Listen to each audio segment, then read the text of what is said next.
All right, we're having a coaches meeting on how to have emergency respond to accidents due to injuries at the athletic programs.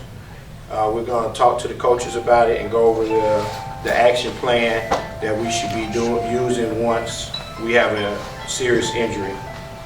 All right, coaches, as you see, we have the emergency action plan from the county.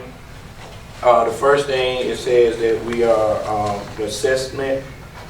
On each side it says yes or no, which one that we're supposed to do, if we're supposed to provide the appropriate first aid care or if we're supposed to activate EMS. Basically what you want to do is assess the injury. After you assess the injury, you want to make sure you see if it's life-threatening or if it's one of the ones where we need to call EMS.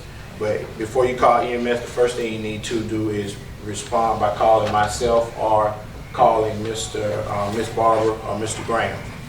After that, you can call 911, and then we can go from there. Coach, good morning.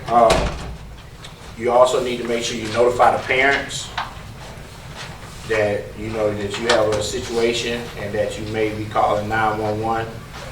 I will say that it's up to the parents' discretion to call now for you as a coach to call 911. It is also, a parent can tell you not to call 911 and they will just come. If a parent tells you to do not call 911 and you know it's an emergency, then you make sure you document that, make sure you notify myself, Ms. Barber, or Mr. Graham to let them know that the parent did say do not call 911. You're calling us to let us know, and the parent was on their way. It's incidents where we call 911, parents don't want you to call 911, and it's also incidents where you have to call 911 without the parent knowing. So, I mean, the parent, once you notify the parent has the last say so on telling you to call 911.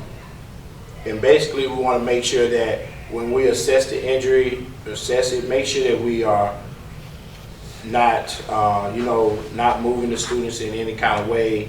If the students, it seems like they're in very good pain, very pain, like an instance we had before, please make sure that we just try to keep them calm, keep them steady, let them kind of, if they're able to get up and move on their own, let them do that. Do not try to force them to move, do not try to pick them up or anything like that. Just let them lay there. Make sure you have your assistant coaches clear the scene, move all the kids out if it's possible.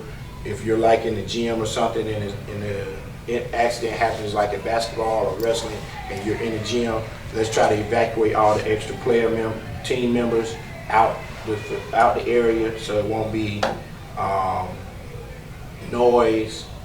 And let's also try to make sure you have your assistant coaches take the other players and make sure they have no cameras, cell phones, anything trying to record the accident while it's going on. So if we were able to get everybody out the area and then just one coach stays with the injured athlete, then we can go from there.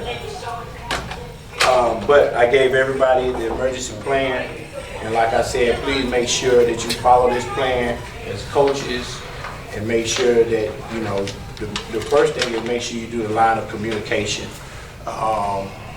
with the parent, like I said, myself or one of the administrators. If you do not have our numbers, I will give you, somebody should, make sure you have at least my phone number.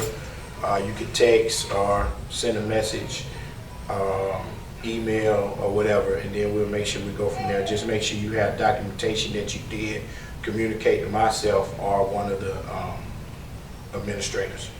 Any questions? Okay, that's it.